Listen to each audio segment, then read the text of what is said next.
주제 설교를 할 경우라면은 본문과 설교 제목이 일치할 필요가 없습니다. 뭐 본문은 본문대로 해놓고 자기가 하고 싶은 얘기 하는 거니까. 그러나 가계 설교를 한다는 얘기는 본문을 그대로 전한다는 얘기예요. 따라서 강해 설교는 본문과 설교 제목은 일치해야만 마땅하죠. 근데 여러분들 본문을 보시고선 본문의 제목을 성경적인 교회를 세워라. 맞아요, 틀려요? 강해 설교의 제목이 맞냐 하는 겁니다. 물론 여러분들은 지금 번역본을 보시면은 더더군다나 이 제목이 본문과 도대체 무슨 상관이 있나 그런 생각을 하시는 게 마땅합니다. 그런데 번역하는 사람이에요.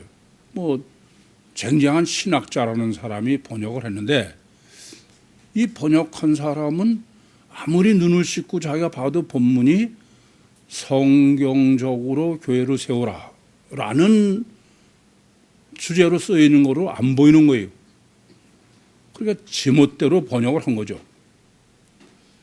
그래서 오늘 본문을 올바로 정립하는 데에는 먼저 성경 해석학 시험을 좀 봐야 되겠어요. 이 본문은 성경 해석학의 시험지다. 그렇게 생각하시면 되겠습니다. 우선 성경을 해석하는데 제 첫 번째 조건입니다. 제 첫 번째 조건은 성경은 하나님의 말씀이다. 그것이 확실해야 돼요. 성경이 하나님의 말씀이라는 믿음이 확실하지 않으면 뭐 해석이랄 거 없죠. 자기 마음대로 하면 되는 거니까. 안 그렇습니까? 우선 여러분 아셔야 될 것은 성경을 해석할 때 제일 첫 번째는 누가 뭐래도 성경은 하나님의 말씀이다. 틀림없다. 이 확신이 있어야 돼요.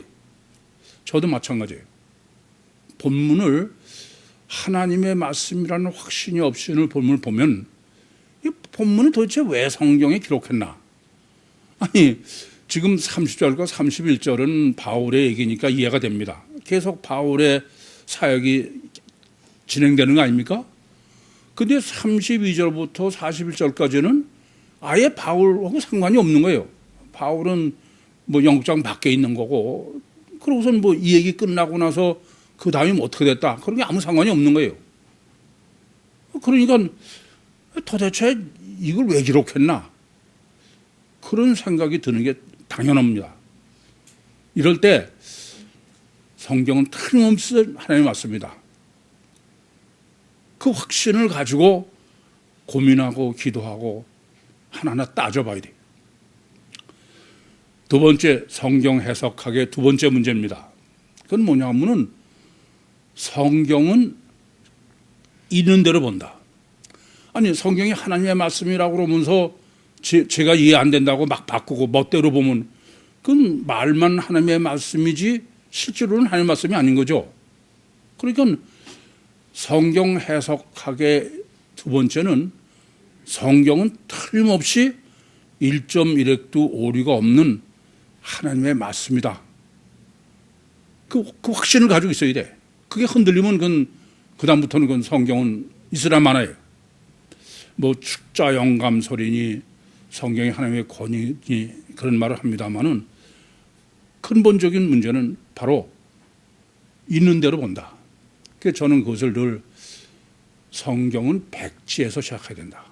왜냐하면은 이미 내가 선입견으로 가지고 있는 그런, 그래서 보면 그건 성경은 절대로 보이질 않아요.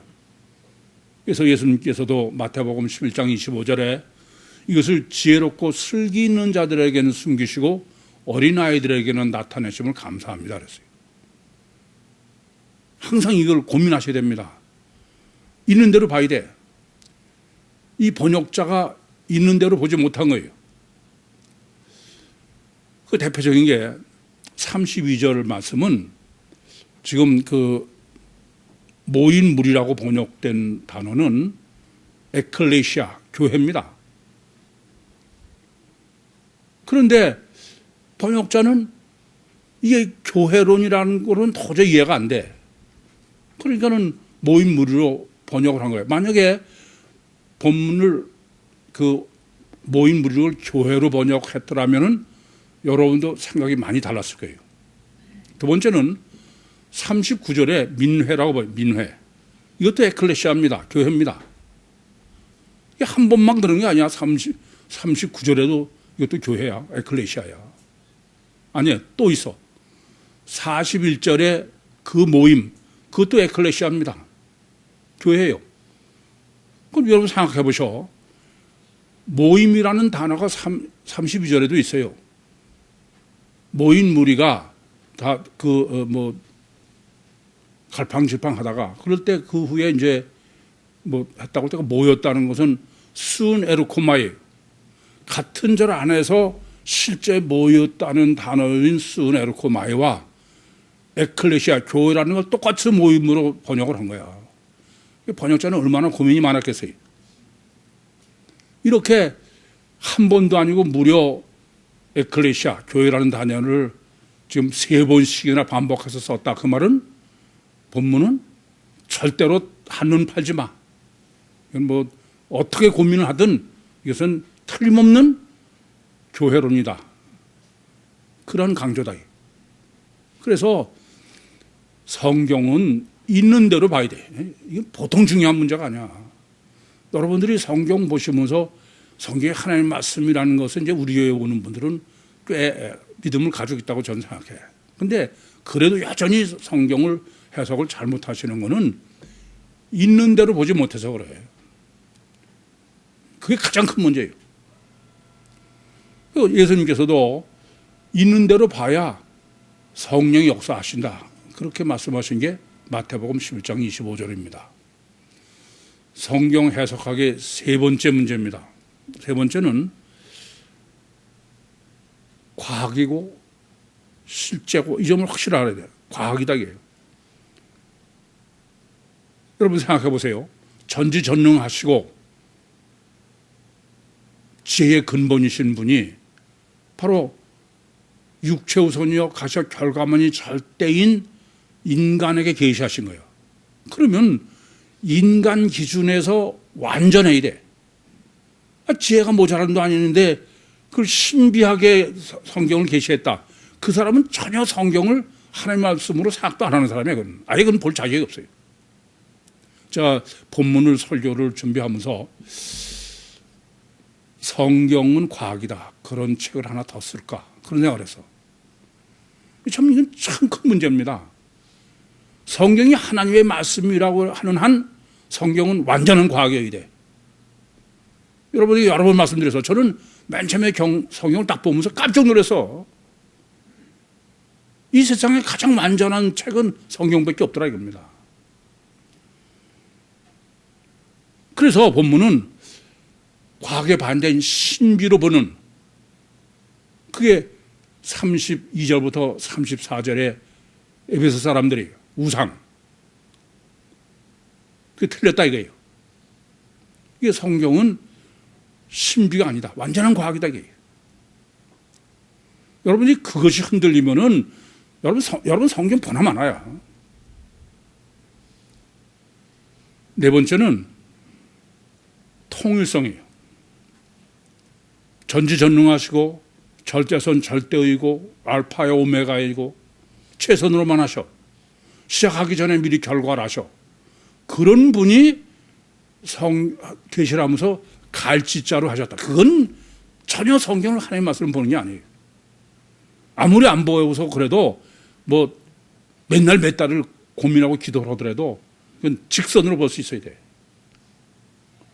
그렇지 않으면 그건 성경을 하나님의 말씀을 보는 게 아니다.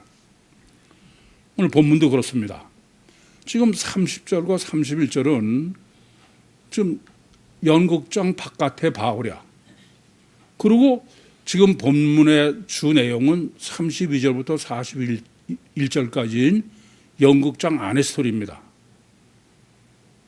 또 연극장 안도 32절부터 34절까지는 분란, 유대인 에베소 사람들이 분란을 일으켰다는 얘기고, 그리고 35절부터 41절까지는 서기관 얘기야. 이 셋이 영 연결이 안 되는 거예요. 그러나 하나님의 말씀이라는 얘기는 이 셋을 직선으로 볼 수 있어야 돼. 거기까지 고민하지 않으면 그건 아무 소용이 없는 거예요. 그래서 성경 해석의 네 번째는 바로 이와 같이 통일성이다. 그러니까 첫째는 성경은 틀림없는 하나님의 맞습니다. 두 번째는 그렇기 때문에 성경은 있는 대로 봐야 된다. 이해 안 된다고 제가 바꾼 그건 안 된다.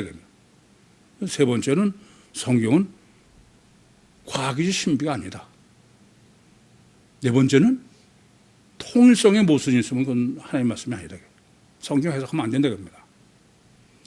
그리고 하나 더 생각할 게 늘 말씀드린 대로 강조법이에요. 지금 본문은 제목 자체가 제가 성경적인 교회를 세워라. 근데 그걸 어떻게 지금 정립한 거냐면 부정적으로 반대로 마치 앞단락에서 천국 복음을 뭘로 정립했어요? 반대로 우상신학으로. 그런 것처럼 본문은 성경적인 교회를 세우라는 것을 반대로 한 거예요. 이게 부정으로 하는 게 더 중요하다고 그랬어요. 지난주에 여러분들 그 우상신학을 제가 설교하고 나니까 여러분들이 저한테 그러대요. 그 전에 뭐 천국복음을 다 정립해서 했을 때는 그런 말씀 없더니 우상신학 듣고서는 목사님 너무 충격을 받았습니다. 이렇게 부정 정립이 중요해요. 마찬가지로 오늘 본문도 성경적인 교회를 지금 세우라는데 부정으로 한 거예요. 그러면 이제 그쯤만 해도 본문이 얼마나 중요한지 아시겠죠? 그래서 사실은 여쭤볼게요. 지구상에 성경적인 교회를 세운 거는 몇 개나 있어? 구육교회밖에 없어. 그래서 저는 제목을 구육교회를 세워라. 그렇게 제목을 정하려고 그랬어요. 근데 그건 너무 좀 폐쇄적인 것 같아. 다른 사람이 뭐 유튜브로도 많은 사람이 있는데 이게 뭐 전부 그냥 저만 옳다고 그러는 거냐. 그래서 할 수 없이 그냥 성경적인 교회를 세워라. 우리는 주제는 진짜 제목은 원래는 구육교회를 세워라. 그래야 맞을 것 같아요. 이제 본문을 구체적으로 생각해 보겠습니다. 우선 본문의 중요성부터 생각해야 돼요. 본문은 얼마나 중요하냐. 이미 말씀드려서 아시는 대로 사도행전 18장 20절에서 23절에 바울이 에베소를 떠날 때 하나님의 뜻이면 내가 오겠다. 그러고선 다시 돌아온 게 좀 사도행전 19장 1절부터 여기까지 계속된 거예요. 그러니까 지금 사도행전 19장 1절부터 22절까지는 하나님의 뜻에 합당한 천국복음의 신학을 정립한 거죠. 근데 그것을 23절에서 29절로는 우상 반대로 부정적으로 정립한 거고, 그러고서 이제 오늘 본문은 마지막이야. 다르게 말씀드리면은 사도행전 전체의 본문이 뭐예요? 결론이야, 결론. 본문은 행설수설이 아니라 이렇게 하나님의 뜻에 합당하게 에베소에 와서 신학을 정립한 것의 결론으로 기록한 게 본문이다. 그럼 이게 얼마나 중요한지가 확실해지죠. 두 번째로는 항상 첫 단추 강조법을 말씀드려요. 본문은 첫 단추가 30절과 31절이죠. 이 첫 단추 강조법을 생각하시지 않으면 본문 해석이 어려워. 왜냐하면은 지금 본문의 실제 주 내용은 32절부터 41절까지입니다. 그런데 그것은 극장 안에서의 생긴 일이야. 근데 30절과 31절은 지금 바울은 극장 밖에 있는 거예요.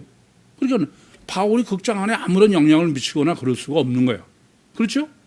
그런데 30절과 31절이 전체의 첫 단추자. 그 말은 30절과 31절을 전제하지 않고서는 첫 단추를 잘못 끼면 다음에 낄 수가 없죠.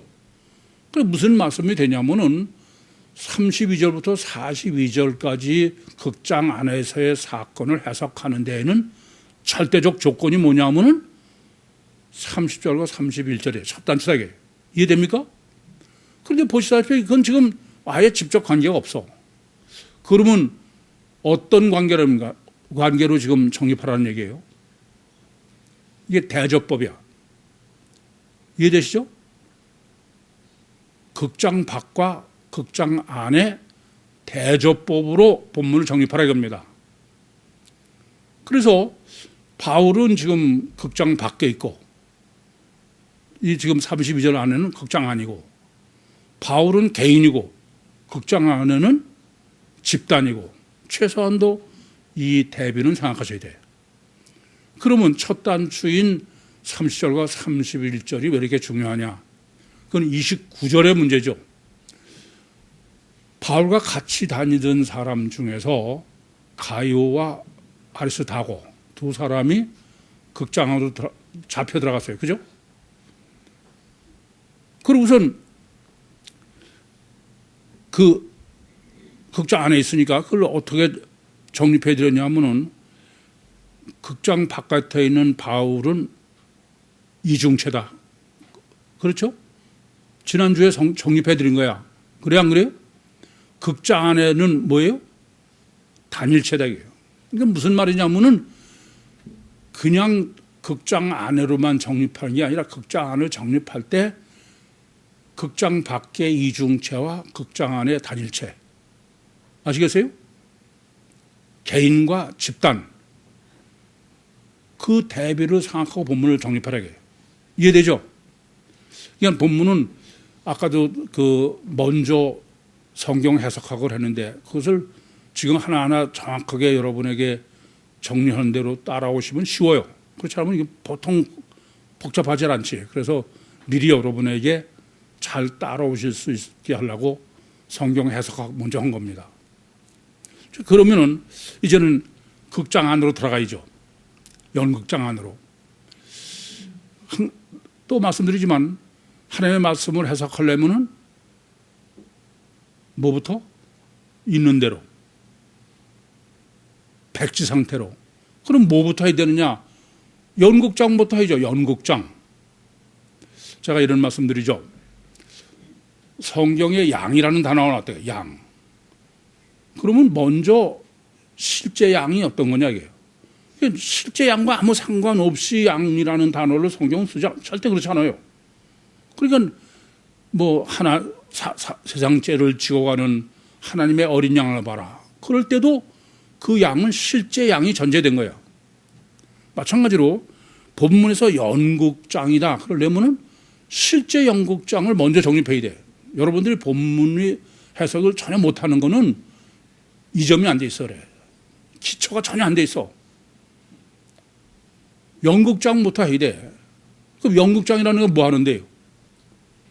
연극하는데도 뭘? 그래 안 그래요? 그거부터 생각하셔야 돼. 운동장은 뭐 하는데? 운동장은 운동하는데, 스포츠 하는데. 아시겠어요? 그러니까 먼저 본문을 보시면서 제가 저한테 이것 때문에 질문하는 사람 보면은 연극장은 놔두고 껑충 뛰어서 자꾸 그렇게 전혀 그건 안 되는 거야. 기초가 전혀 안 돼 있는 거예요. 그러면 본문은 연극장이 극장이다 이게 아시겠죠?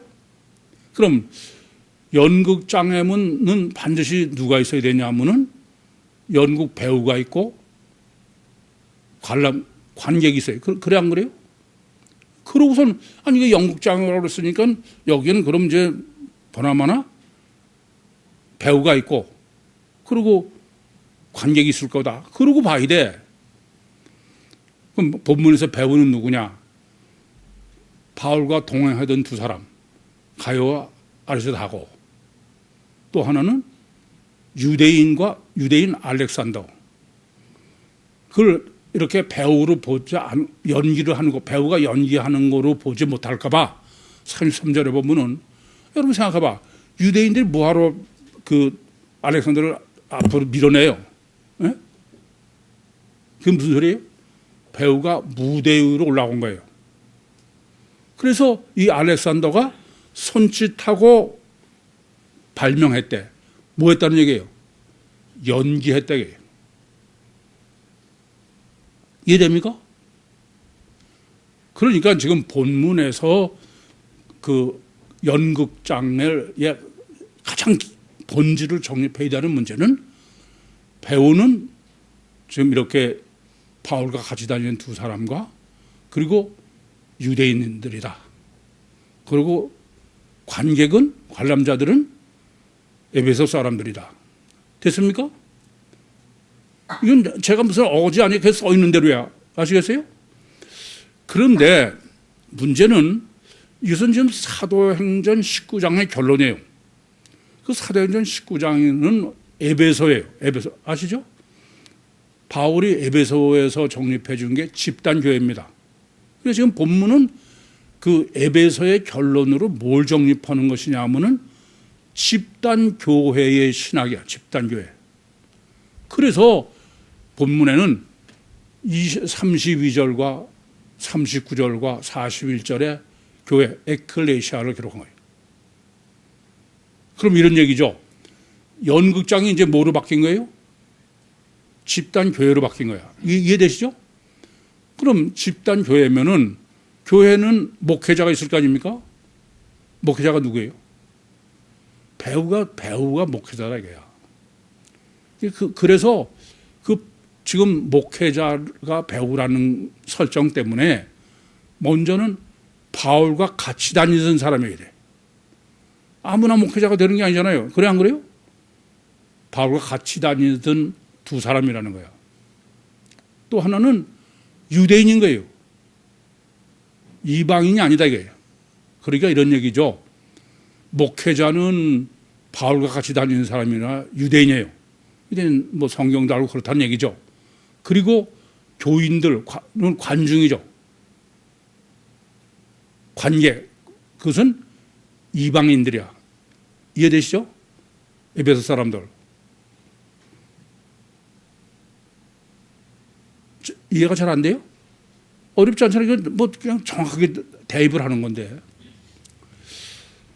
그런데 지금 본문이 말하려고 그러는 중요한 것은 이 집단교회가 연극장 안에 있다가 연극장 안에 이 강조법입니다. 연극장 안은 물론 앞에서 우리는 다 정립했기 때문에 바울은 이중체고 영장 안에 들어가는 이중 본능인데 단일체 이중 본능을 극장으로 했다 그랬죠. 그 본문에서 정확하게 리바이브를 하는 거예요. 재탕하는 거예요. 그게 뭐냐? 첫째, 바울과 같이 다니던 사람이 몇 명이야? 2명이야. 그죠? 유대인을 몇 번 썼어요? 2번 썼어. 알렉산더를 몇 번 썼어요? 2번 썼어. 아시겠습니까? 하나 더. 유대인들이 2시 동안이야. 아니 그게 뭐 중요해? 2시면 어떻고 10시간이면 어때? 무슨 소리예요? 에베소 사람들 둘이야. 이해됩니까?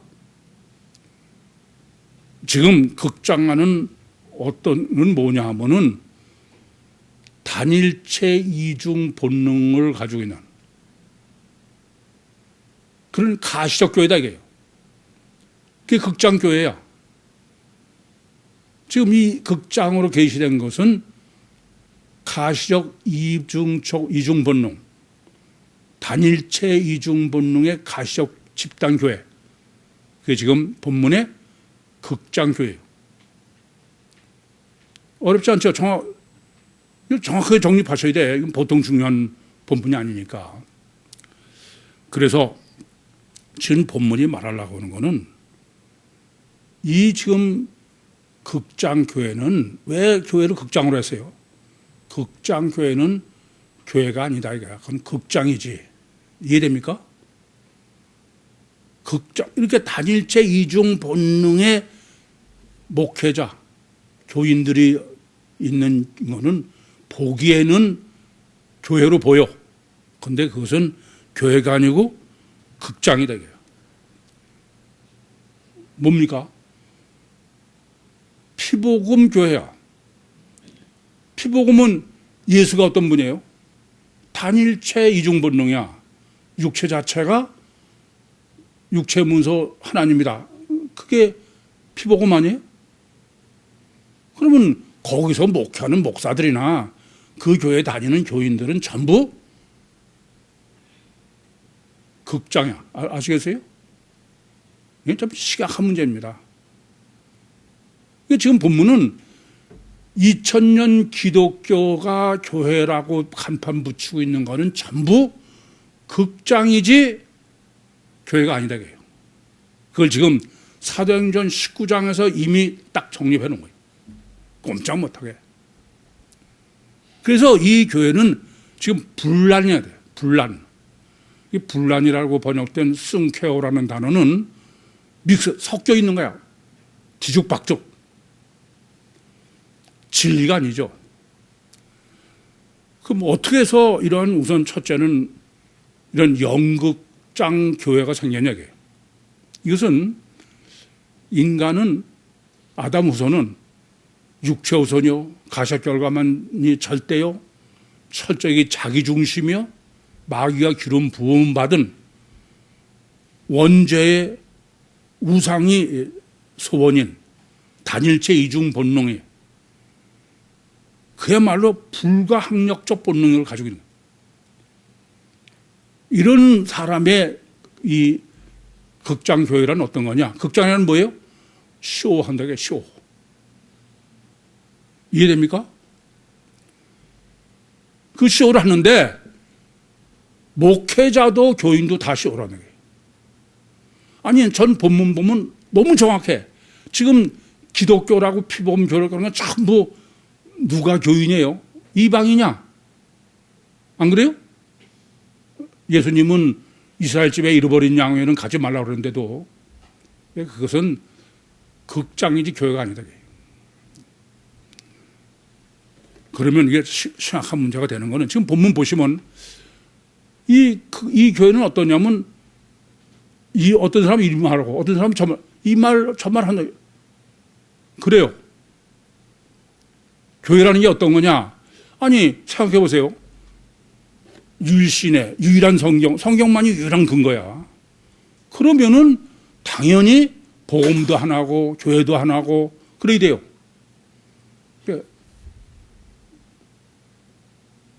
뒤죽박죽이야. 그렇죠. 뭐 어떤 데는 장로교는 예정론이다. 감리교는 무슨 의지론이다. 심각한 문제야 이거는. 목사도 다 제멋대로야 그냥. 그게 어떻게 교회일 수 있어요? 안 그렇습니까? 설교도 제멋대로야 그냥. 그러니까 설교하는 게 다른 게 아니야. 쇼를 얼마나 잘하느냐. 그래서 사람들 인기가 있으면 그게 대단한 교회가 되는 거야. 그리고 지금 보는 분은 태반이나 왜 모였는지 모른다는 거야. 왜 모였는지를. 전 본문을 보면서 참 심각해. 여러분은 어때요? 여러분은 제가 영성 세미나를 인도하면서 당신 왜 교회를 다니냐? 왜?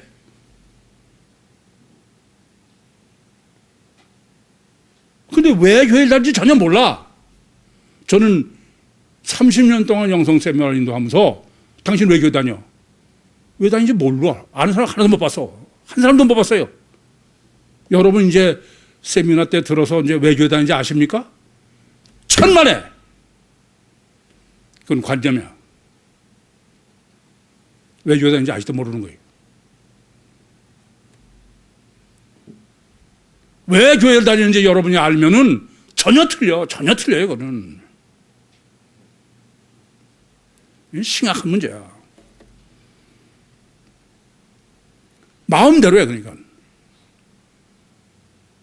오죽하면 제가 제가 신앙생활을 시작하면서 아니, 교회가 뭐 맨날 그냥 성경은 하나님의 말씀이고 진리고 그래 가면서 그 설교하고 본문하고 설교를 보니까 이게 전혀 딴 얘기야.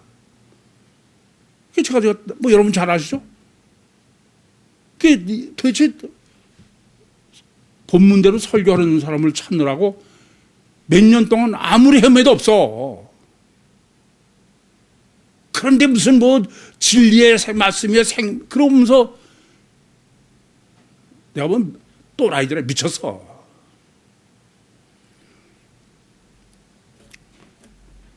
그럼 어떤 문제가 생기느냐? 그야말로 믿음이라는 거로 믿으시기 바랍니다. 그래서 뭐 조금 의심하면은 믿음 없는 것처럼.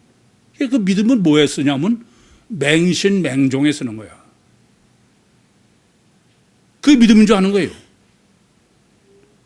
전혀 이성이 마비된, 좀 죄송하지만 제가 보면 참 이해가 안 돼, 진짜. 어떻게 그럴 수가 있나? 제가 여러분들 여러 번 말씀드렸어. 저는 이 복음 때문에 고민하고 이러는 것은 전 다른 사람이 아니에요. 우선 저 문제야. 내가 잘못하면 지옥 가는데. 베드로후서 2장 12절에 이렇게 맹신맹종하는 사람을 이성 없는 짐승이라고 그랬어. 유다서 1장 10절에서 이성 없는 짐승이라는 거예요. 그러면 생각해 보세요. 이런 극장교회는 어떤 교회냐? 극장교회는 동물을 동물 키우는, 요새 그런 교회 있대요.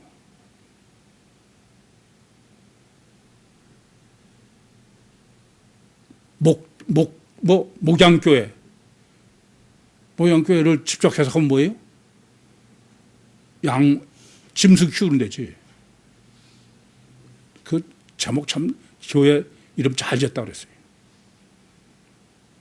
심각하게 생각하셔야 돼. 이건 제가 자랑이 아니에요.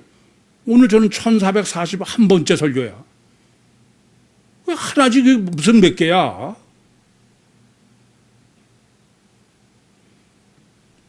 뿐만 아니라 이렇게 국장교회는 동물 우리 교회다. 그런 말이고, 동물 키운다, 짐승 키운다는 얘기예요. 더 무서운 거는 이것은 지금 왜 이런 문제가 생기냐. 우상을 섬기는 문제와 그는 관념과 실제로 분별 못해서 그래요. 성경은 맨 처음부터 창세기 2장 9절부터 분별력이 절대다기예요. 뭐가 문제냐면 관념과 실제다기예요. 관념과 실제를 분별 못하기 때문에 우상을 섬기는 거고 원죄를 범한 거야. 근데 그 원죄라는 문제는 어떤 심각한 문제냐? 분별의 문제는, 이성이 마비된 거는 로마서 5장 12절에 기록하는 것처럼 원죄로 말미암아 죄와 사망이 들어왔다 합니다. 그러면 생각해 보셔야 돼요. 이러한 극장교회는 생명의 교회가 아니야. 도살장이라는 게 도살장, 아시겠습니까? 성경적으로는 도살장이지 그거는 절대로 영생의 교회가 아니에요. 본문은 목회자도 교인도 다 마찬가지예요. 이 점을 아셔야 돼. 제가 보면은 교회라는 데는 안락사를 시키는데, 안락사. 그러면 전부 천국 간다고, 난 천국 간대, 뭐 뒤죽박죽으로 그냥 이 말 저 말 뭐 그러면서도 다 천국 간다고 생각해. 그러고선 천국 가는 줄 알고 죽이는 데야. 그러니까 안락사 시키는 데지. 그게 지금 본문이 정립해주는 연극장 교회예요. 그래서 본문은 이러한 연극장 교회, 단일체 이중 본능의 연극장 교회는 그건 교회가 아니다. 극장이지. 그런데 뭐 그게 무슨 교회가 뭐 거룩하니 무슨 뭐 성군이 무슨 웃기는 소리예요. 성경도 무슨 성경이야, 이게. 잡지지. 그렇게 보면. 안 그래요?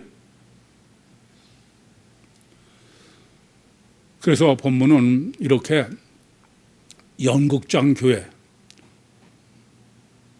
극장인 이 교회를 대비로 지금 본문은 서기장으로 번역되어 있는데 그 서기장으로 35절부터 무려 41절까지 7절에 걸쳐서 교회, 성경적 교회론을 정립한 거예요. 근데 이제 이 서기장도 문제야. 이거 서기장이 아닙니다. 왜 그런 번역자가 이거 그냥 서기관이에요. 그라피어입니다. 근데 왜 이렇게 서기장으로 했느냐? 이 사람이 볼 때는 지금 보니까 서기장이라는 사람이, 서기관이라는 사람이 마치 통치하는 사람 보이는 거야. 에베소 사람들을. 권력을 가지고. 그래서 이거 서기장으로 번역해서. 이건 절대 안 되는 거예요. 이런 짓거리 하면 안 돼. 그냥 서기관만 놓고선 백지 상태에서 뿐만 아니라 또 말씀드리지만 양임은 실제 양이 뭐냐. 그것처럼 본문은 지금 서기관 자체를 먼저 정립하라. 서기관이 어떤 사람이냐 하는 것을. 예, 그걸 먼저 정립하도록 강조한 게 뭐냐면 첫째는 지금 서기관을 이름을 없는 거야. 익명을 한 거예요. 여러분 생각해봐. 지금 32절부터 34절에 등장하는 인물, 가사, 유대인요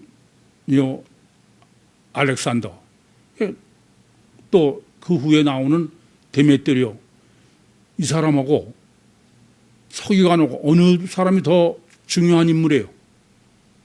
서기관이야. 이 서기관은 무려 35절부터 41절까지 지금 극장교회에 아예 결론을 짓는 사람이야. 그런데 서기관은 이름이 없는 거야.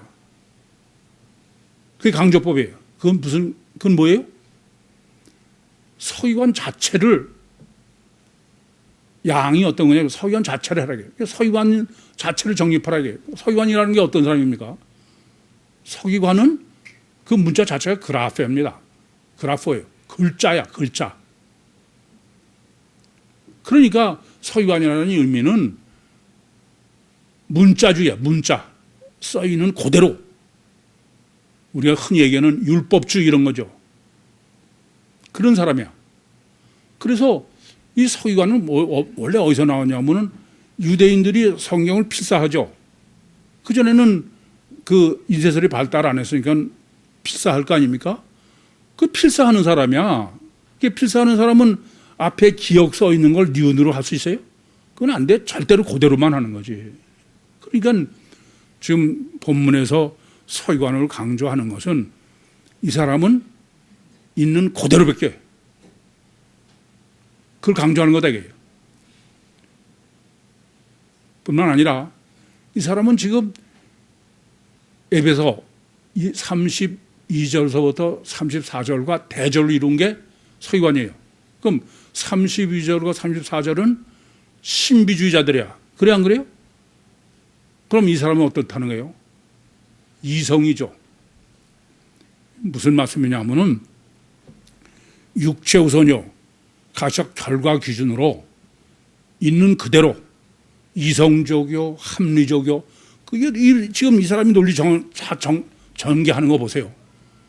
야, 뭐 전각걸 뭐 도출하지도 않아서, 그리고 아데미를 뭐 해방하지도 않아서. 근데 이 불법적, 참 이렇게 얘기하는 게, 그러니까 이 사람은 뭐냐면 육체선여 가시적 결과 기준에 아주 철저할 뿐 아니라, 완전할 뿐 아니라 이성적이요, 합리적이요, 논리적이요, 인과율에 딱 맞는 과학적 사고를 하는 사람이다. 그런 강조법이다. 이거부터 정확하게 보셔야 돼.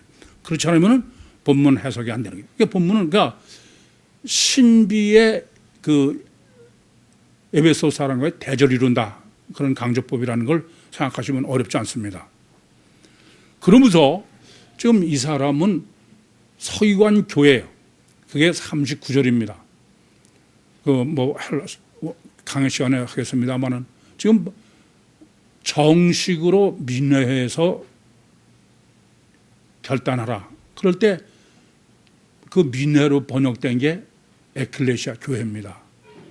그런데 정식이 뭐냐면 노모스예요. 율법입니다. 사실은 이 율법이 잘못돼 있어. 우리는 율법이다 그러면 의례 율법주의를 율법으로 이해해. 사실은 율법주의는 예수님 표현을 빌리면은 그것은 아노모스예요. 율법은 뭐냐면 법이요 법칙이고 원리입니다. 그러니까 지금 서기관의 교회는 어떤 교회냐면은 첫째는 서기관 절대로 성경 그대로 해야 된다고 해요. 두 번째는 노모스에 돼요. 원리와 법, 성경적 원리와 법칙이에요. 그래야 그게 교회다 이겁니다. 성경적 원리와 법칙이 노모스하게. 그러니까 첫째는 성경에서 틀을만 치도 어긋나면 안 된다. 두 번째는 성경의 원리와 법칙으로 해야 된다. 그게 정식 민회입니다. 그럼 성경의 원리와 법칙이 뭐예요? 성경은 신관계예요. 그렇죠? 영의 법칙입니다. 그래야 그게 교회다. 그러니까 이런 얘기예요. 완전한 성경이어야 돼요. 완전한 노모스라는 것은 저보로 하라면 완전한 과학적 논리여야 돼요. 과학이어야 된다. 아니 과학이라는 게 뭐예요? 완전히 이성적이요, 합리적이요, 논리적이요, 인과율의 법칙 딱 맞는 거요. 이해됩니까? 그래야 그게 교회다 되게요. 맞습니다. 지금 본문은 교회냐 아니냐의 문제는 지금 바로 이 극장 바뀌냐 아니냐인데 극장 바뀌는 이중체고 극장하는 단일체예요. 그럼 어느 게 과학이냐 이게요. 이중체가 과학이죠. 파동 입자설 아시죠? 단일체는 신비야. 그래서 지금 본문은 바로 완전한 교회는 첫째는 성경에서 절대 모순되면 안 된다. 두 번째는 성경의 법칙이다. 그건 결론부터 말씀드리면 이중체여이지 단일체만 안 된다고요. 그게 바로 대비론이죠. 이해되시죠? 그러면서 이제 결론으로 또 에클레시아 41절에 서기관이 지금 교회를 해산을 시키는 거예요. 근데 이게 중요한 것은 서기관이 해산을 시켰다 이겁니다. 그래서 서기장으로 지금 번역을 했는데 서기관이 해산을 시켰다는 것은 서기관 교회에 일치하지 않는 것은 교회가 아니다. 이해됩니까? 놀라워 이건. 그러니까 교회를 내면은 서기관 교회여야 돼. 서기관 교회는 무슨 교회예요? 완전히 성경하고 일치해야 돼. 두 번째는 완전히 성경의 노모 법칙이어야 돼. 그렇지 않으면 그건 교회가 아니다. 2000년 전에 피복음 교회는 교회하니까 다 해산시켜라. 아니다 이거예요. 대단히 중요한 문제죠. 왜요? 그건 교회로 보이지만 쇼하는 연극장이야. 극장이다 이거예요. 그거는 짐승물이지 사람 우리가 아니다 이거예요. 사람 집이 아니다 이겁니다. 그것은 사람을 죽이는 안락사시키는 도살장이지 요한복음 3장 16절처럼 영생을 생명에 주는 얻는 데가 아니다 이겁니다. 그게 지금 본부에서 정립하는 해주는 서기관 교회예요. 그런데 지금 서기관 교회는 이렇게 부정적인 것으로 해산으로 끝나지 않습니까? 그런데 목적은 본문은 마지막으로 집단 교회 신학을 정립하려고 그러는 거지 해산으로 끝낼 리는 없죠. 그래서 아까도 말씀드렸지만은 30절과 31절과 바울이죠. 교회와 지금 극장교회를 대비시킨 거예요. 그러니까 실제 목적은 바울교회라고 제가 말씀드리는 것처럼 30절과 31절에 바울교회의 신학을 정립하는 게 실제 목적이죠. 그거를 뭐로 했냐면은 부정적인 극장교회로, 반대로. 이해되십니까? 그게 본문의 목적이다. 그렇게 대조법으로 정확하게 하기 위해서. 그럼 이제 바울교회를 정립해야죠. 바울교회는 어떤 교회냐? 바울교회는 이미 말씀드린 대로 지금 극장 바퀴체야. 이중체죠. 극장 안은 단일체고. 그래서 바울교회는 바로 성경적인 교회다. 그런 얘기죠. 바울교회는 과학적이요 노모스의 교회다. 원리 법칙이. 서기관의 교회다. 이해됩니까? 근데 그 교회가 뭐냐면 연극장 교회와 대비되려면은 연극장은 단일체요. 바울은 이중체다. 그걸 왜 노모스로 하냐? 이게 놀라운 거예요. 반석 위에 지은 집이다. 이해됩니까? 예수님께서 마태복음, 전 보면서 정말 놀래. 예수님께서 마태복음 7장 15절부터 양의 탈을 쓰고 나오나 속은 노략질하는 일이다. 이렇게 하시고선 아노모스다. 아노모스를 줘라. 그럼 아노모스는 노모스로 보이는데 율법이요 하나님의 법칙으로 맞는데 실제로는 아니다. 그죠? 이 아노모스가 뭐예요? 모래 위에 지은 집이야. 이해되시죠? 노모스는 뭐예요? 반석 위에 지은 집이야. 기가 막혀. 그게 지금 본문에서 바로 서기관의 교회요. 성경적 교회요. 율법의 교회예요. 그게 바로 반석 위에 지은 집이다. 그러면서 이제 바울의 개인교회. 지금 집단교회는 개인교회가 전제가 돼야 돼요. 그렇죠? 바울의 개인교회는 31절이에요. 31절은 원래 개인교회는 뭡니까? 마태복음 10장에 예수님께서 이 반석에 내 교회를 세우겠다. 그건 개인교회의 신비한 거죠. 그것을 요한복음 20장 19절부터 23절에는 부활하신 주님이 숨을 내쉬면서 성령을 받아라. 그러면서 네가 누이든지 그대로 두면 그대로 있을 거예요. 사면 사해질 거다. 교회죠. 그것이 바로 어떤 것이냐. 지금 그 본문에서는 아시아의 관원입니다. 아시아는 이름도 없어. 아시아 관원은 뭐를 의미하느냐. 강의 시간에 말씀드리겠습니다만은 이건 아시아라면 이제 물론 지금 에베소를 대표하는 건데 아르케예요.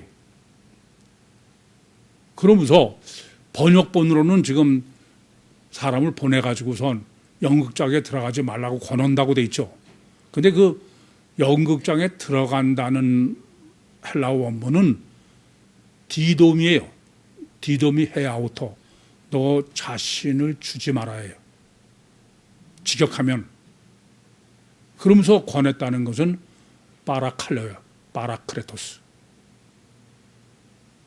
요한복음 14장 16절 17절입니다.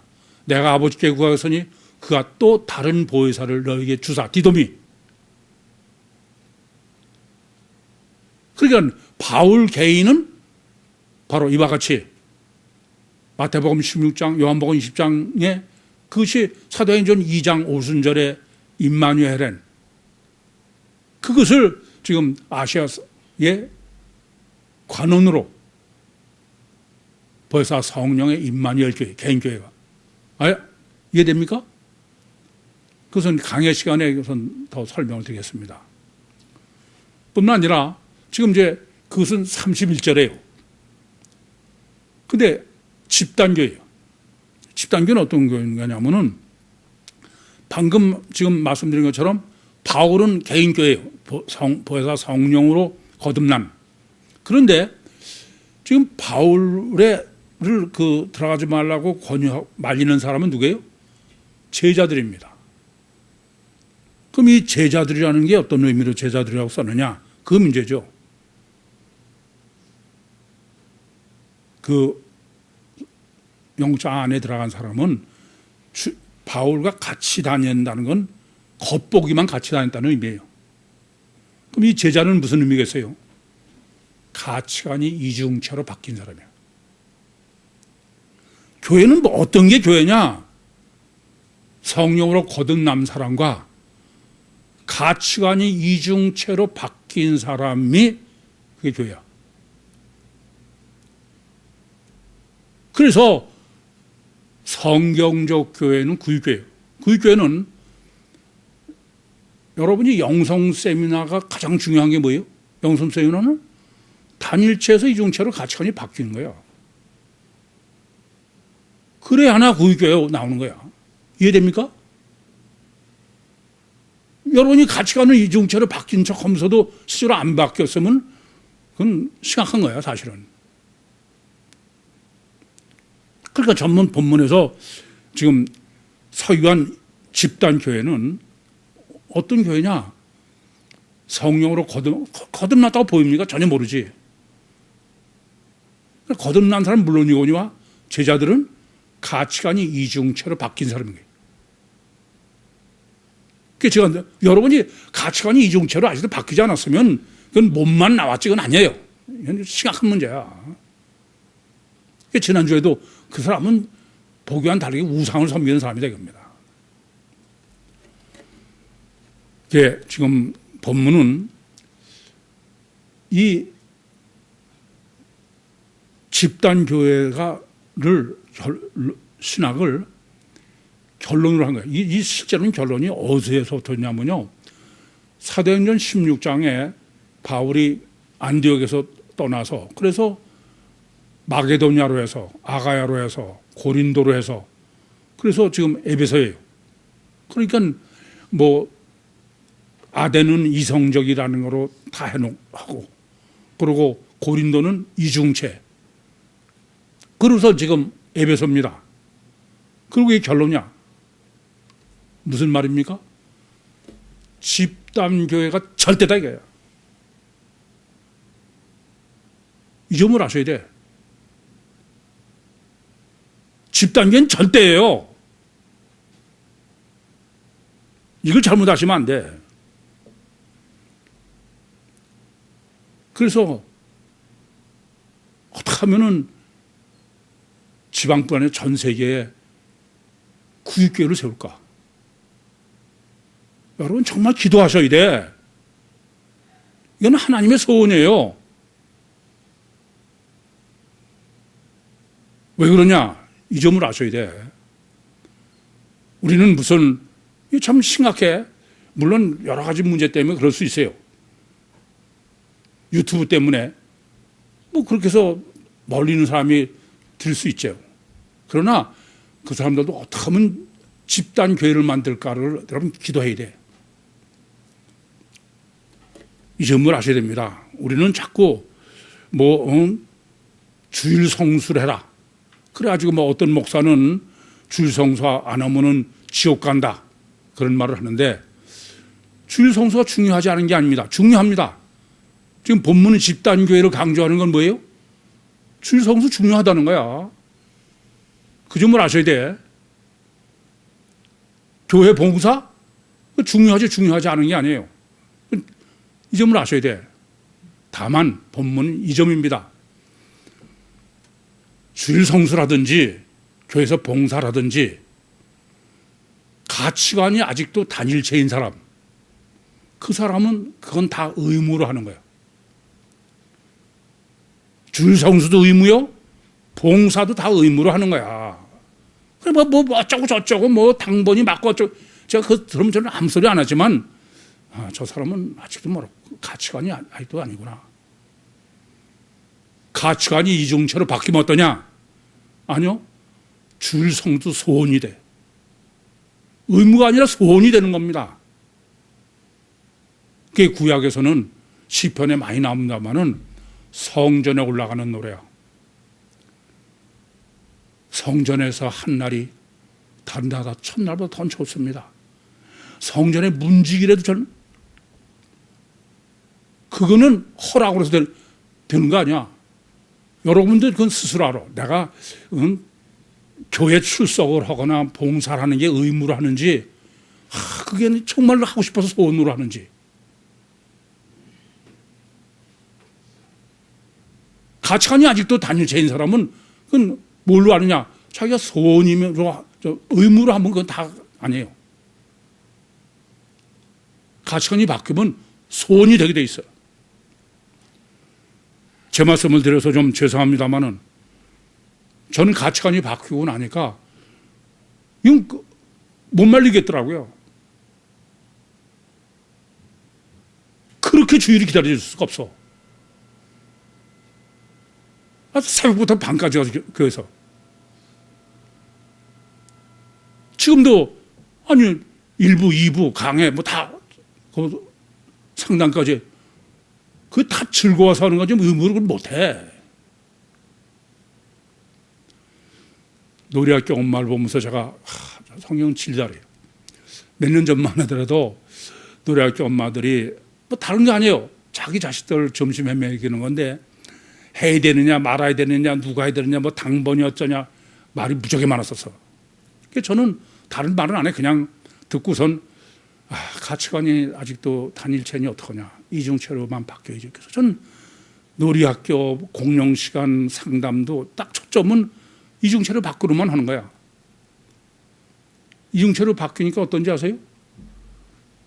아주 그렇게 뭐 짜증내던 사람이 그렇게 즐겁게 할 수가 없어. 그건 놔두고 무슨 뭐 하느냐 안 하느냐 이 점을 아셔야 돼. 여러분 이것은 여러분 스스로 아셔야 돼.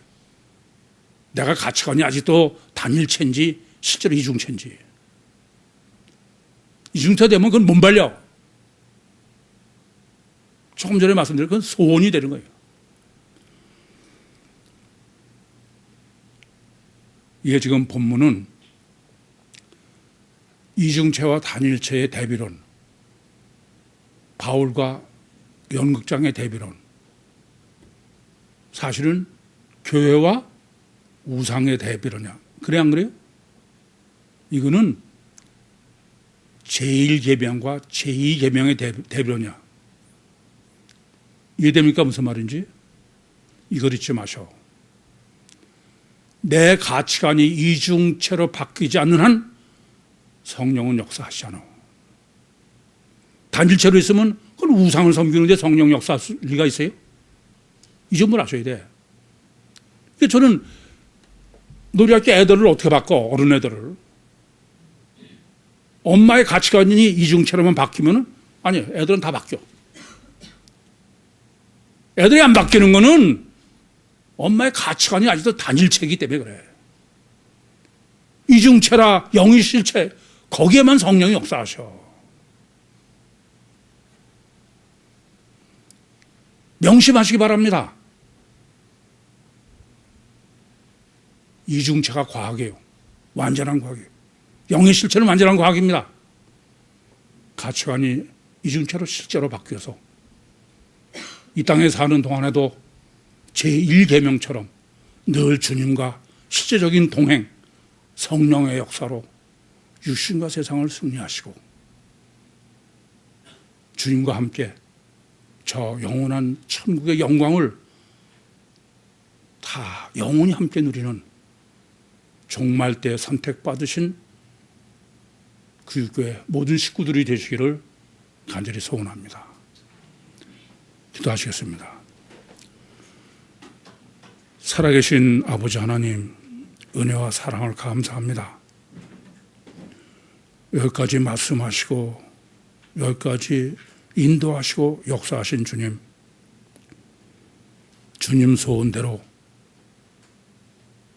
완전히 이중체의 가치관으로 심령의 혁명을 일으켜서 실제적으로 주님과 이 세상을 동행하면서 살 뿐 아니라 천국의 영광을 함께 영원히 누릴 수 있는 축복으로 함께 해 주시옵소서.